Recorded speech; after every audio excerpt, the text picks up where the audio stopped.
ಎಲ್ಲರಿಗೂ ನಮಸ್ಕಾರ. ಚಾಯ್ಗೆ ನಾನು ಛಾಯಾ ನಿಮ್ಮನ್ನೆಲ್ಲರೂ ವೆಲ್ಕಮ್ ಮಾಡ್ತಾ ಇದ್ದೀನಿ.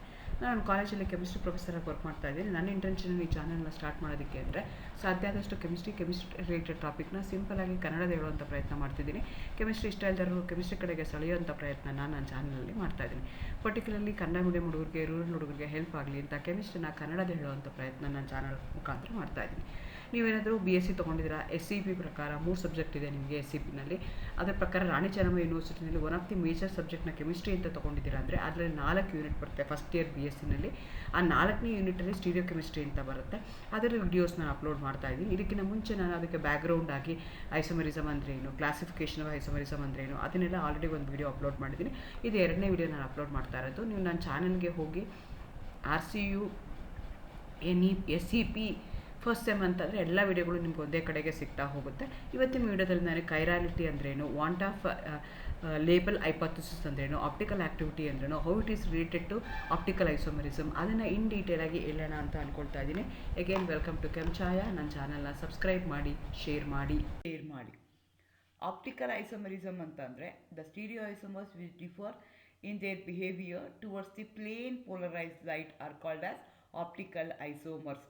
So I'm going to take a organic compound which is going to have same molecular formula, same structural formula, but those two molecules, they have a property of changing the plane polarized light either to your right direction or to the left direction. They are going to have the different behavior. The two isomers having the same molecular formula, same structural formula, they're going to change their behavior towards the plane polarised light. ಅಂಥದಕ್ಕೆ ನಾವೇನಂತ ಕರಿತೀವಿ, optical isomers ಅಂತ ಕರಿತೀವಿ. Only the direction of plane polarized light change ಆಗುತ್ತೆ, ಅಂಥದಕ್ಕೆ ನಾವೇನಂತ ಕರಿತೀವಿ, optical isomers ಅಂತ ಕರಿತೀವಿ. ಈ ಫೆನಾಮಿನನ್ಗೆ ನಾವೇನಂತ ಕರಿತೀವಿ, ಆಪ್ಟಿಕಲ್ ಐಸೋಮರಿಸಮ್ ಅಂತ ಹೇಳ್ತೀವಿ. ಹಾಗಾದರೆ ಪ್ಲೇನ್ ಪೋಲರೈಸ್ಡ್ ಲೈಟ್ ಅಂದರೆ ಏನು?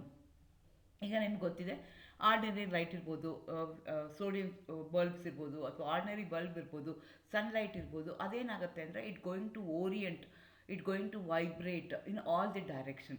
360 ಡಿಗ್ರಿಗೂ ನಾರ್ಮಲ್ ಲೈಟ್ ಏನಾಗ್ತಾ ಇರುತ್ತೆ, ರಿಫ್ಲೆಕ್ಟ್ ಆಗ್ತಾ ಇರುತ್ತೆ, ವೈಬ್ರೇಟ್ ಆಗ್ತಾ ಇರುತ್ತೆ. ಅದಕ್ಕೆ ಏನು ಮಾಡ್ತಾರೆ ಅಂದರೆ I am going to use a filter, I am going to use a monochromator, I am going to use a polarizer use ಮಾಡಿಕೊಂಡು ಆಲ್ ಡೈರೆಕ್ಷನ್ಗೆ ಹೋಗ್ತಾ ಇರೋಂಥ ಪ್ಲೇನ್ ಪೋಲರೈಸ್ ಲೈಟ್ನ I am going to make it to vibrate in only one direction. ಅದಕ್ಕೆ ನಾವೇನಂತ ಕರಿತೀವಿ, plane polarised light ಅಂತ ಕರಿತೀವಿ. ಯೂಶ್ವಲಿ ನಾವು ಯಾವುದೇ ಒಂದು ಎಲೆಕ್ಟ್ರಿಕಲ್ ಈ ಥರದ್ದು ರಿಲೇಟೆಡ್ ಟು ಲೈಟ್ ಎಕ್ಸ್ಪೆರಿಮೆಂಟ್ ಮಾಡಬೇಕಾದ್ರೆ we are going to orient that light in one particular direction. ಅದು ಇದೇ ಡೈರೆಕ್ಷನ್ಗೆ ಆಗಬೇಕು ಅಂತಿಲ್ಲ, ಎಲ್ಲನೂ ಮೇಲ್ಗಡೆ ಹೋಗ್ಬೋದು, ಎಲ್ಲ ಕೆಳಗಡೆಗೆ ಇರ್ಬೋದು, ಎಲ್ಲ 90 ಡಿಗ್ರಿಗೆ ಇರ್ಬೋದು, ಎಲ್ಲ 60 ಡಿಗ್ರಿ ಇರ್ಬೋದು. But all the light waves they going to propagate, they going to orient, they going to propagate in only one direction.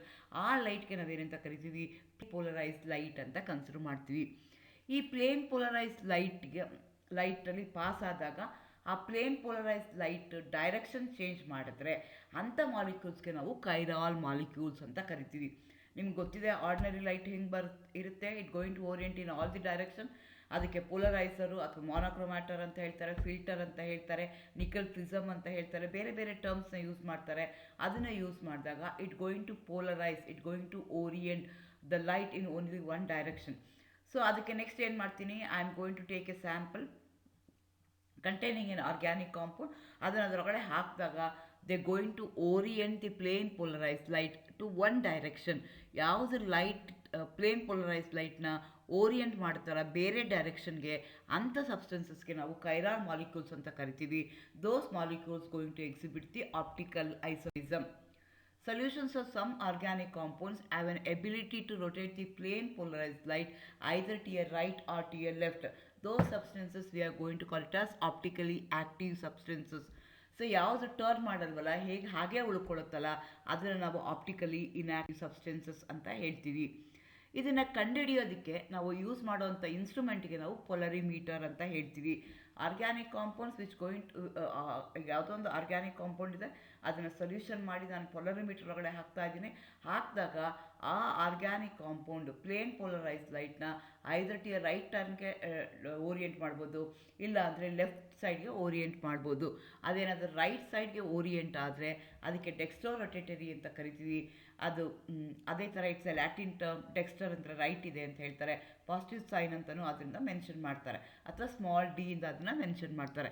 Organic compound having an ability to rotate the plane polarise light towards left, ಅದಕ್ಕೆ ನಾವು ಲೇಬೋ rotatory ಅಂತ ಕರಿತೀವಿ. So ಈ ಥರ ಏನು ಮಾಡ್ತಾ ಇದ್ದಾರೆ, plane polarise light ಇದೆ, ಪೋಲರೈಸರ್ ಮಾಡಿಕೊಂಡು ಅದನ್ನು ಮಾನೋಕ್ರೋಮೆಟರ್ ಜೊತೆಗೆ ಪಾಸ್ ಮಾಡಿಕೊಂಡು ಪ್ಲೇನ್ ಪೋಲರೈಸ್ ಲೈಟ್ ತೊಗೊಂಡ್ವಿ. ಆ ಪ್ಲೇನ್ ಪೋಲರೈಸ್ ಲೈಟ್ನ we going to make to fall on the polarimeter. ಅದೇನಾದರೂ ಚೇಂಜ್ ಆಯಿತು ಅಂತಂದರೆ, ಓರಿಯೆಂಟೇಷನ್ ಚೇಂಜ್ ಆಯಿತು ಅಂತಂದರೆ, ಆಗ ಟುವರ್ಡ್ಸ್ ಲೆಫ್ಟ್ ಆಯಿತು ಅಂದರೆ ಲೇಬೋ ರೊಟೇಟರಿ ಅಂತ ಹೇಳ್ತೀವಿ, ಟುವರ್ಡ್ಸ್ ರೈಟ್ ಆಯಿತು ಅಂದರೆ ಡೆಕ್ಸ್ಟೋ ರೊಟೇಟರಿ ಅಂತ ಹೇಳ್ತೀವಿ. ಇದನ್ನು ಕಂಡುಹಿಡಿಯೋದಕ್ಕೆ ನಾವು ಯೂಸ್ ಮಾಡೋ ಇನ್ಸ್ಟ್ರೂಮೆಂಟ್ ಏನಿದೆಯಲ್ಲ, ಆ ಇನ್ಸ್ಟ್ರೂಮೆಂಟಿಗೆ ನಾವು ಏನಂತ ಕರಿತೀವಿ, ಪೊಲರಿಮೀಟರ್ ಅಂತ ಕರಿತೀವಿ. ಆ ಸ್ಯಾಂಪಲ್ನ ಏನಿದೆಯಲ್ಲ ಅದನ್ನು ಸೊಲ್ಯೂಷನ್ ಮಾಡ್ಕೊಳ್ತೀವಿ. ಜನರಲಿ ವಾಟ್ರಲ್ಲಿ ನಾವು ಅದನ್ನು ಡಿಸಾಲ್ವ್ ಮಾಡ್ಕೊಳ್ತೀವಿ. ಅದ್ರ ಮುಖಾಂತರ ಪಾಸ್ ಆದಾಗ ನಾವು ಡಿಟೆಕ್ಟರಲ್ಲಿ ನೋಡ್ತಾ ಇರ್ತೀವಿ ಅನಲೈಸರ್ ಹೇಗಾಗುತ್ತೆ ಅಂತ, whether it going to rotate, whether it going to orient or not. If it going to orient the plane polarise light either to the right or to the left, ಅದನ್ನು ಆಪ್ಟಿಕಲಿ ಆ್ಯಕ್ಟಿವ್ ಅಂತ ಕರಿತೀವಿ. Orient ಮಾಡಿದ್ರೆ ಹೇಗಿರುತ್ತೋ ಹಾಗೆ ಉಳ್ಕೊಂಡ್ರೆ ಅದನ್ನು optically active ಅಂತ ನಾವು ಹೇಳ್ತೀವಿ. Okay, ಈಗ ನನಗೊಂದಷ್ಟು ಆರ್ಗ್ಯಾನಿಕ್ ಕಾಂಪೌಂಡ್ಸ್ ಇದೆ. ಎಲ್ಲ ಆರ್ಗ್ಯಾನಿಕ್ ಕಾಂಪೌಂಡ್ಸ್ ನಾನು ಚೆಕ್ ಮಾಡಿದ್ದೀನಿ whether they are optically active or optically inactive ಅಂತ. So I have a set of compounds which are optically active, which have a tendency to rotate the plane polarized light. ಅಂಥದಕ್ಕೆ ನಾನು optically active ಅಂತ ಹೇಳ್ತಾ ಇರ್ತೀನಿ. ನಾವು have to compare the optically active of all the optically active ಸಬ್ಸ್ಟೆನ್ಸಸ್ದು optical ಆ್ಯಕ್ಟಿವಿಟಿನ calculate ಮಾಡಬೇಕು. Which is more optically active, which is less optically active ಅಂತ ನಾನು ಫೈಂಡ್ ಔಟ್ ಮಾಡಬೇಕು. ಅದಕ್ಕೆ ನಾವೇನಂತ ಕರಿತೀವಿ, ಅದಕ್ಕೆ ಯೂಸ್ ಮಾಡುವಂಥ ಯೂನಿಟ್ ಏನಿದೆಯಲ್ಲ ಅದಕ್ಕೆ ನಾವು ಸ್ಪೆಸಿಫಿಕ್ ರೊಟೇಷನ್ ಅಂತ ಕರಿತೀವಿ. Observed angle of rotation divided by length in decimetre into concentration, alpha into L C ಅಂತ ಹೇಳ್ತೀವಿ. Where L is the length of the tube, C is the concentration of the solution. Usually sodium light is used as a source of light, water as solvent and temperature 298 ಕೆಲ್ವಿನ್ಗೆ ಮಾಡ್ಕೊಳ್ತೀವಿ. ಹಾಗಾಗಿ ನಾವು alpha calculate ಮಾಡ್ತೀವಿ. Higher the alpha higher the optical activity ಅಂತ ನಾವು compare ಮಾಡಿಕೊಂಡು ಹೇಳ್ತೀವಿ ಯಾವುದು optically more optically active ಅಂತ ನಾವು ಕನ್ಸಿಡರ್ ಮಾಡ್ಕೊಳ್ತೀವಿ. ಫಾರ್ ಎಕ್ಸಾಂಪಲ್ ಇಲ್ಲೊಂದಷ್ಟು ಕೊಟ್ಟಿದ್ದೀವಿ. ಪೆನ್ಸಿಲಿನ್ಗಾದರೆ ಪ್ಲಸ್ 233.0 ಇದೆ, ಸುಕ್ರೋಸ್ಗೆ ಪ್ಲಸ್ ಇದೆ, 60 ಕ್ಯಾಂಫರ್ಗೆ ಪ್ಲಸ್ ಇದೆ. ಅದೇ ಥರ ಮೈನಸ್ ಇರ್ಬೋದು ಕೊಲೆಸ್ಟ್ರಾಲ್ಗೆ, ಮಾರ್ಫಿನ್ಗೆ, ಟಾಟಾರಿಕ್ ಆ್ಯಸಿಡ್ಗೆ, ಲ್ಯಾಕ್ಟಿಕ್ ಆ್ಯಸಿಡ್ಗೆ. ಈ ರೀತಿಯಾಗಿ ಪ್ರತಿಯೊಂದು ಕಾಂಪೌಂಡ್ಗೂ ತಂದೇ ಆದಂಥ ಸ್ಪೆಸಿಫಿಕ್ ರೊಟೇಷನ್ ಕ್ಯಾಲ್ಕುಲೇಟ್ ಮಾಡ್ಬೋದು. ಓಕೆ, ನಾನು ಹೇಳಿದೆ only few organic compound they have a tendency to rotate the plane polarise light. ಅಂಥದಕ್ಕೆ ನಾವೇನಂತ ಕರೆದ್ವಿ, ಆಪ್ಟಿಕಲಿ ಆ್ಯಕ್ಟಿವ್ ಅಂತ ಕರೆದ್ವಿ. ಯಾಕೆ ಅವನು ಮಾತ್ರ ಆಪ್ಟಿಕಲಿ ಆ್ಯಕ್ಟಿವ್ ಆಗಿದೆ? ಅದರಲ್ಲಿ what is so special about those compounds which have a capacity to rotate the plane polarise light? ಅವು ಯಾಕೆ ಪ್ಲೇನ್ ಪೋಲರೈಸ್ ಲೈಟ್ನ ಚೇಂಜ್ ಮಾಡ್ತಾ ಇದೆ? What is the special in those organic compounds in which we are going to call them as optically active ಅಂತ ನೀವು consider ಮಾಡಿಕೊಂಡ್ರೆ, ಅಂಥದಕ್ಕೆ ನಾವು that is because of the presence of chiral center ಅಂತ ಹೇಳ್ತೀವಿ. ಕೈರಾಲ್ ಸೆಂಟ್ರಿಗೆ ಅಸಿಮೆಟ್ರಿಕ್ ಸೆಂಟರ್ ಅಂತಲೇ ಕರೀತಾರೆ, ಡಿಸಿಮೆಟ್ರಿಕ್ ಸೆಂಟರ್ ಅಂತ ಕರೀತಾರೆ, ಸ್ಟೀರಿಯೋಜೆನಿಕ್ ಸೆಂಟರ್ ಅಂತ ಕರೀತಾರೆ. ಎಲ್ಲನೂ ಒಂದನೇ, but most popularly we are going to call that as chiral center, asymmetric center, dissymmetric center. ತುಂಬ ಹಳೆ ಬುಕ್ಗಳಿಗಾದರೆ, ಓಲ್ಡ್ ಎಡಿಷನ್ ಬುಕ್ಸ್ಗಾದರೆ ಅಸಿಮೆಟ್ರಿಕ್ ಕಾರ್ಬನ್, ಡಿಸಿಮೆಟ್ರಿಕ್ ಸೆಂಟರ್ ಅಂತ ಇರುತ್ತೆ. ನ್ಯೂ ಬುಕ್ ಮಿಡ್ಲ್ ಆದರೆ ಕೈರಾಲ್ ಅಂತಾರೆ. ಬಟ್ ಈಗ ರೀಸೆಂಟಾಗಿ ಪಬ್ಲಿಷ್ ಆಗಿರೋ ಬುಕ್ಗಳಾದರೆ ಅದಕ್ಕೆ ಸ್ಟೀರಿಯೋಜೆನಿಕ್ ಸೆಂಟರ್ ಅಂತ ಪದಗಳನ್ನ ಯೂಸ್ ಮಾಡ್ತಾರೆ. ಏನಿದು ಸ್ಟೀರಿಯೋಜೆನಿಕ್ ಸೆಂಟರ್ ಅಥವಾ ಕೈರಾಲ್ ಸೆಂಟರ್ ಅಂತಂದರೆ, ಕೈರಾಲ್ ಕಾರ್ಬನ್ ಅಂತಂದರೆ the carbon which going to have 4 valency, all the 4 valency of the carbon, if it is satisfied by all the 4 different groups, ಅಂಥದಕ್ಕೆ ನಾವು ಕೈರಾಲ್ ಸೆಂಟರ್ ಅಂತ ಕರಿತೀವಿ. 4 different groups attached, tetrahedrally attached carbon, ಅಂಥದಕ್ಕೆ ನಾವೇನಂತ ಕರಿತೀವಿ, ಕೈರಾಲ್ center ಅಂತ ಕರಿತೀವಿ. Carbon ಇದೆ, ಕಾರ್ಬನ್ಗೆ 4 valence ಇದೆ. ಆ 4 ವೇಲೆನ್ಸಿನ if it is satisfied by different groups, ಅವಾಗ ಅದಕ್ಕೆ ನಾವೇಂತ ಕರಿತೀವಿ, ಸ್ಟೀರಿಯೋಜೆನಿಕ್ ಸೆಂಟರ್ ಅಂತ ಕರಿತೀವಿ, ಕೈರಾಲ್ ಸೆಂಟರ್ ಅಂತ ಕರಿತೀವಿ, ಅಸಿಮೆಟ್ರಿಕ್ ಸೆಂಟರ್ ಅಂತ ಕರಿತೀವಿ, ಡಿಸಿಮೆಟ್ರಿಕ್ ಸೆಂಟರ್ ಅಂತ ತಗೊಳ್ತೀವಿ. ನಾನೊಂದು 2-3 ಎಕ್ಸಾಂಪಲ್ ಕೊಟ್ಟಿದ್ದೀನಿ ನೋಡಿ. ಅಲ್ಲಿ 3 ಬ್ರೋಮೋ ಎಕ್ಸೇನ ಕೊಟ್ಟಿದ್ದೀನಿ. ಆ 3 ಬ್ರೋಮೋ ಎಕ್ಸೇನಲ್ಲಿ ಸ್ಟ್ರಕ್ಚರ್ ಬರೆದಾಗ ಆ ಥರ್ಡ್ ಕಾರ್ಬನ್ ಆಟಮಲ್ಲಿ ಇರುವಂಥದ್ದು ಏನಿದೆಯಲ್ಲ, ಆ ಥರ್ಡ್ ಕಾರ್ಬನ್ ಆಟಮ್ಗೆ ನಿಮ್ಗೆ ಏನಾಗಿದೆ, ಕೈರಾಲ್ ಸೆಂಟರ್ ಆಗಿದೆ. ಅದು ಆ ಕಾರ್ಬನ್ಗೆ 4 ಬೇರೆ ಬೇರೆ ಗ್ರೂಪ್ ಅಟ್ಯಾಚ್ ಆಗಿದೆ. ಅಥವಾ ಇನ್ನೊಂದು ಎಕ್ಸಾಂಪಲ್ ತೊಗೊಂಡಾದರೆ ಆಲ್ ಹ್ಯಾಲಜನ್ಸ್ನ ನಾನು ಮಾಡಿದ್ದೀನಿ, ಅಲ್ಲೂ 4 ಗ್ರೂಪು ಬೇರೆ ಇದೆ. ಅದೇ ರೀತಿ 2-chloroButane exhibit the optical isomerism because the second carbon atom has 4 different atoms or group attached. ನಾನು ಹೇಳಿದೆ ಪೊಲರಿಮೀಟ್ರಿಗೆ ಹಾಕಿದಾಗ only few organic compound they have a tendency to rotate the plane polarise light. ಯಾವ್ಯಾವುದು optically active ಅಂತ consider ಮಾಡ್ಕೊಂಡಿರ್ತೀವಲ್ಲ, ಎಲ್ಲ optically active ಕಾಂಪೌಂಡ್ಸ್ನ ತೊಗೊಂಡು ಅದ್ರದ್ದು ಸ್ಟ್ರಕ್ಚರ್ ಏನಿದೆ ಅಂತ ನೋಡಿದಾಗ in all those compounds there was a common thing. ಅದೇನು ಅಂದರೆ ಎಲ್ಲ ಮಾಲಿಕ್ಯೂಲು ಕಾಲ್ ಸೆಂಟರ್ಗಳನ್ನ ಇಟ್ಕೊಂಡಿತ್ತು. ಇದು ಒಂದು ಆಸ್ಪೆಕ್ಟ್. ಎರಡನೇ ಆಸ್ಪೆಕ್ಟಿಗೆ ನಾವು ಏನಂತ ಕರಿತೀವಿ, ಕೈರಾಲಿಟಿ ಅಂತ ಕರಿತೀವಿ. Again it's also a Latin term. Handedness ಅಂತ ಹೇಳ್ತೀವಿ. ಇದೇನು ಅಂದರೆ non super imposable mirror images. So ಈಗ ಏನು ಮಾಡಿದ್ದೀನಿ, ನಾನು ಕೈರಾಲ್ ಸೆಂಟರ್ ಇರುವಂಥ ಆರ್ಗ್ಯಾನಿಕ್ ಕಾಂಪೌಂಡ್ನ ತೊಗೊಂಡು ಅದ್ರದ್ದು ಮಿರರ್ ಇಮೇಜಸ್ನ ನಾನು ನೋಡ್ತಾ ಇದ್ದೀನಿ.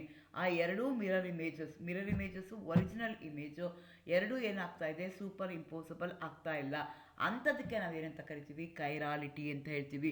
The property of non super imposable mirror images of an organic compound, ಆ ಪ್ರಾಪರ್ಟಿಗೆ ನಾವೇನಂತ ಕರಿತೀವಿ, ಕೈರಾಲಿಟಿ ಅಂತ ಹೇಳ್ತೀವಿ. ಮೊದಲನೇದು, ನಿಮ್ಮ ಆರ್ಗ್ಯಾನಿಕ್ ಕಾಂಪೌಂಡಲ್ಲಿ ಆಪ್ಟಿಕಲಿ ಆ್ಯಕ್ಟಿವ್ನ ತೋರಿಸೋದಕ್ಕೆ in order to rotate the plane polarise light either towards right or towards left, ಅದಕ್ಕೆ ಇಂಪಾರ್ಟೆಂಟಾಗಿ ಬೇಕಾಗಿದ್ದೇನು, ಒಂದು ಕೈರಾಲ್ ಸೆಂಟರ್ ಇರಬೇಕು. ಎರಡನೇದು ಕೈರಾಲಿಟಿನ ಅದು ಎಕ್ಸಿಬಿಟ್ ಮಾಡಬೇಕು.